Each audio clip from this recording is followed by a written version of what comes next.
Hey,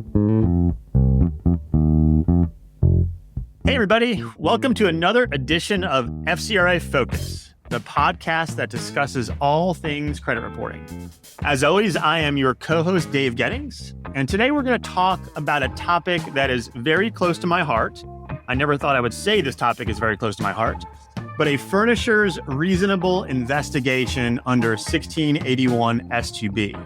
I know it's kind of lame for this to be a topic that's close to my heart, but when you spend as much time reviewing investigation files as we do, you get strangely connected to them and strangely connected to IP addresses and whether the chip reader was used for the transaction and all sorts of interesting S2B issues.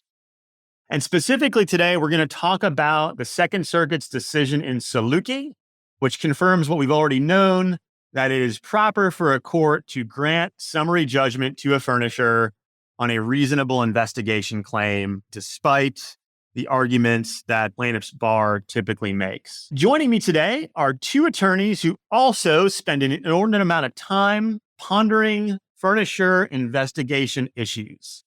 Brooke Conkle has been with Trout and Pepper Locke for nearly a decade and is the co-host of Moving the Metal, podcast that focuses on automotive finance. And if you know Brooke, she looks like someone that would host a podcast that involves the phrase moving the metal.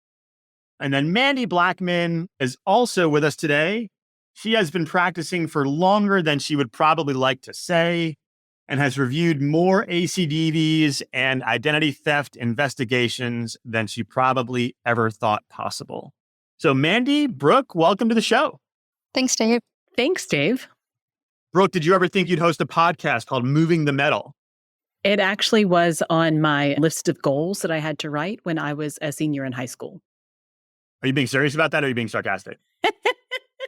I am being sarcastic. Okay. My very metal sort of personality would suggest, as you mentioned, that I would host a podcast called Moving the Metal. Yes. And so, Mandi, on the spot, if you were to host a podcast, whether or not it had anything to do with consumer financial services, what would it be?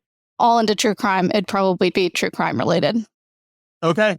There's certainly not enough true crime podcasts out there. So never enough. You're coming into a saturated market. See, I put you on the spot on that. This is not entirely scripted.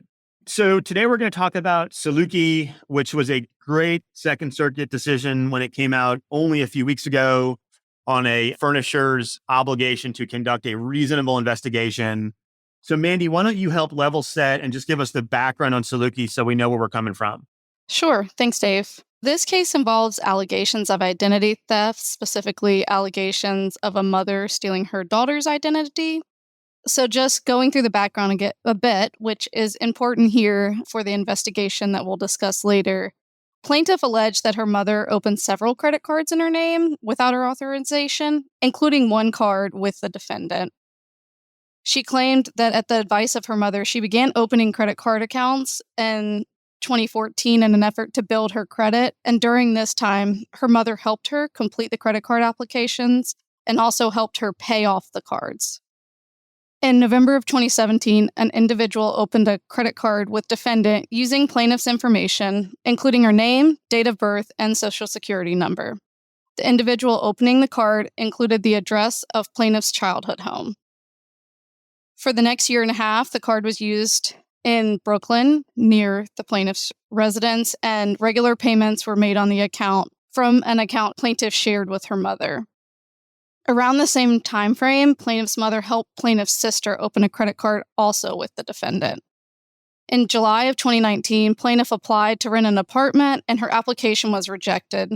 This triggered her to review her credit report and she learned that her mother had opened and maxed out several credit cards in her name. So Mandi, just to stop you for a second, you've got a backstory of the plaintiff having a history of being engaged in credit accounts involving her mother. Is that right? That's correct. Okay. After she was denied for this apartment, she began looking at her credit and saw that her mother had opened these cards and maxed them out. She reported this to the defendant, and they closed the account at issue and requested that the plaintiff provide them with a police report to support her claim. She then visited a local precinct to obtain that police report, but after some back and forth about the necessary paperwork, she decided not to get a police report. Even without that police report, in light of the plaintiff's allegations, the defendant reached out to the plaintiff's mother, who advised that the account was opened by both her and the plaintiff together to aid in the building of plaintiff's credit, and that she was making the payments on the account. The defendant told the mother the account was now closed and provided the outstanding balance. Shortly thereafter, the defendant sent plaintiff a letter requesting certain information regarding the alleged identity theft, including a form affidavit and requesting that she complete an identity theft report.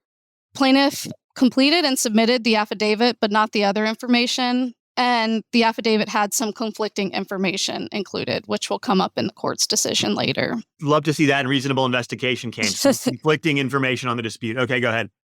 Oh, you're good. In November 2019 and May 2020, the plaintiff then sends disputes to the major credit bureaus. The disputes were all similar, and the defendant investigated each in a similar manner.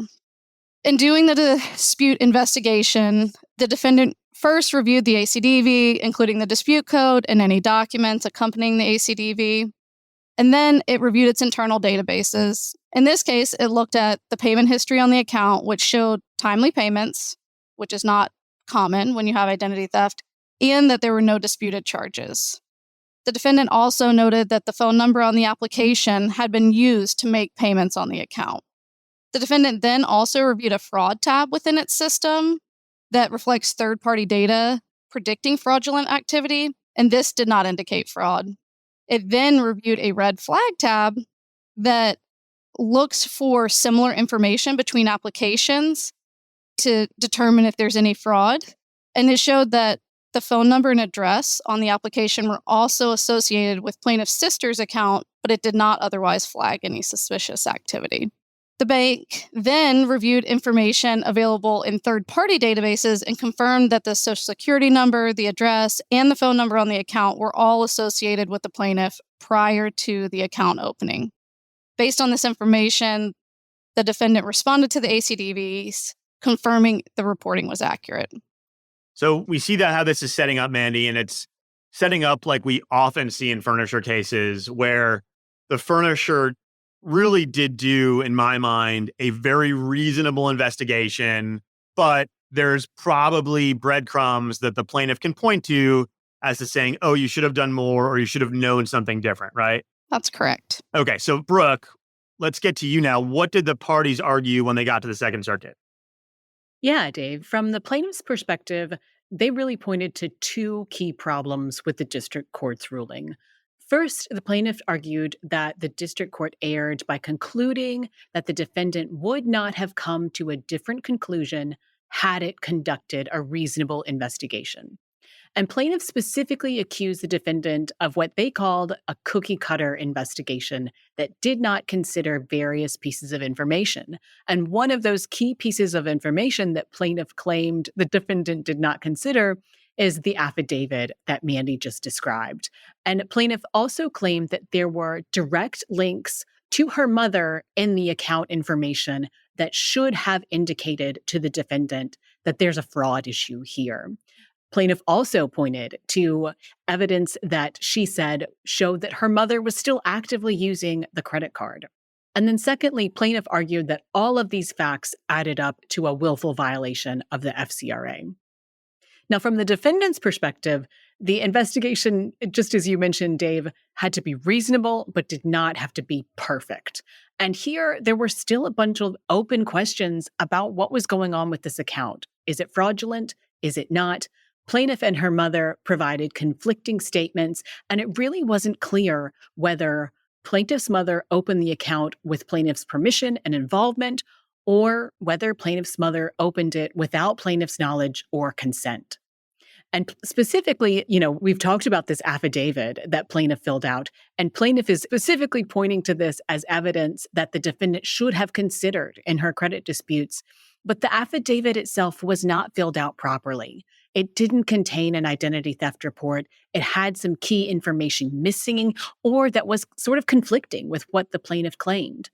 And then further, the defendant was able to point to purchase details and payment history on the account that suggests this is a 19-year-old woman living in Brooklyn who is using this card account. There are specific purchases with retailers that they're saying, hey, like this looks like Gen Z. All of these purchases suggest that it's a young woman living in New York. She's using this card. And based on all of these facts, the defendant argued, we looked at all of this information. This is a reasonable investigation. We're not held to perfection. We're just held to being reasonable.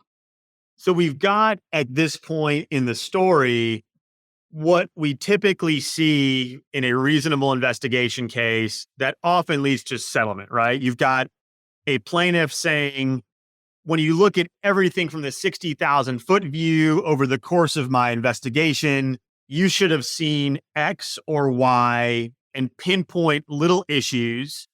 And then you've got the defendant from a on the ground perspective saying, look, every time we did this investigation, we took very succinct steps. We had all this corroborating information.